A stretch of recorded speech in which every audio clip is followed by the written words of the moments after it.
Here it is. Ombre Leather by Tom Ford. Eau de Parfum. I like it. I like everything about it. Everything is super high quality. Everything. Let me tell you, first, let me tell you why I got this. Several months ago, I was looking for a leather fragrance, but I wanted a leather fragrance that was just leather, that smelled like a black leather jacket. That's what I was in search of. I wanted a fragrance to put on that when you smelled it, it would be exactly like putting on a black leather jacket and smelling it. That's what I was looking for. And I was extremely lucky to have bought this before I bought 50 others before this that would have probably let me down. Um, there was one fragrance reviewer that I was watching review this, and he said, "This smells just like a black leather jacket."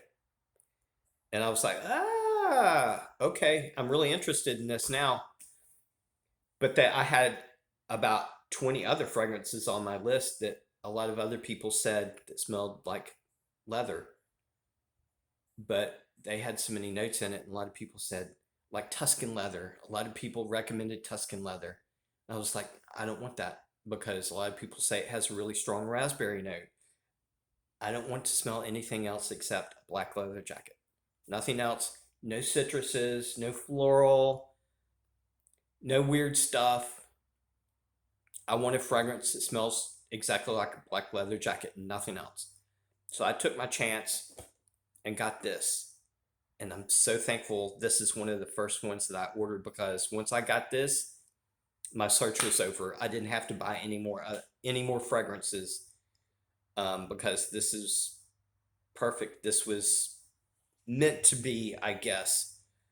Um, Notes to this is black leather, cardamom, vetiver, patchouli, jasmine, sambac, moss, amber. Perfumer is Sonia Constant, and I think she is probably a pretty good perfumer. I don't know if I have any other fragrances by her, but if Tom Ford hired her, she's got to be one of the best in the world. That's the way I look at it. And I think she did an incredible job on this fragrance because um, those notes that I just read you, I'll tell you what I do not get. I do not get cardamom. I do not get vetiver, patchouli, jasmine, sambac, moss, or amber. The only thing I get in that's listed officially as the notes is black leather. That's what I get. To me, this fragrance is 90% black leather jacket, which is exactly what I was looking for. I swear it smells like you put on a leather jacket and just smelled it. That's what it smells like. But there is something else. The other 10% of this fragrance is a really light, slight sweetness. But this sweetness isn't like anything like gourmand, like pastry or anything like that. It's not that kind of sweetness. It's not like a honey sweetness. It's not like that. It's not like a fruit sweetness. This sweetness is, I don't know how many people out there that knows what a sweet sandalwood smells like, but that's what I get. That is the 10% of this fragrance is it's 90% black leather jacket and 10% sweet sandalwood. That's what I get. That's all that I get. I don't get anything else. I don't get citrus, fruits, florals, anything. It's black leather jacket and just a little slight itsy bitsy sweet sandalwood. The quality is superior to most.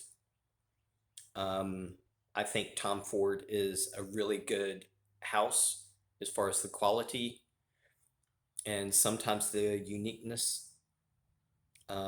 And this is no different. There's so many leather fragrances. leather fragrances out there that has very little leather in them, and that really pisses me off about some of the houses that will come out with like oud in the name, oud royale or something, and you can't smell any oud. And there's the fragrance I have that's like vetiver absolute extreme or something like that. I don't get any vetiver whatsoever, so it upsets me when a house comes out with a specific name, a specific note in the name, and I think it's just publicity. I think it's just a sales marketing ploy. This, on the other hand, ombre leather, this is definitely a leather dominant fragrance by far. This is 90% black leather jacket. So if anybody out there is looking for a pure black leather jacket fragrance, this is it. This is it. All this other leather fragrances is supposed to be leather dominant, like Tuscan leather. I'm not interested. I don't want to smell raspberry or anything else. I want to smell black leather jacket. So if this sounds good, I'll put the link in the description on where you can get this, but that's exactly what this is to me, and there's not a lot more to say about it. The quality is awesome. It literally smells like a black leather jacket and a little bit of sweet sandalwood. That's it. Performance is excellent. I'm getting like 9 to 10 hours. This is Eau de Parfum. The bottle is awesome. As a matter of fact, when I first got this, I never smelled it before. This was a blind buy. But when I first opened it, I was like, this is like actually a really, really super high quality bottle. Everything about it is like matte black, matte finish, superior atomizer. But when I sprayed it on, I was like, oh, this is exactly what I was looking for. My search is over. Thank God I didn't have to spend a lot of money to try to find this. So I'm glad, very grateful that I ordered this when I did early, so I wouldn't have to like be on the search for the rest of my life for a black leather jacket fragrance. Yeah, it's perfect. I love it. Um, Actually, I have three. This is the most pure leather dominant fragrance that I have, but I do have a couple of other leather fragrances that I really love. Like I'm actually going to do this tomorrow, Aqua de Parma leather, which is beautiful. This has a lot of leather in it, but it's not like only leather. It has a lot of other things going on, which is like a really nice combination. But I'll be doing that tomorrow. But if you're interested in this, I'll put a link in the description on where you can get this. I'll try to find the cheapest place. But anyway, I'll talk to you guys later. See ya.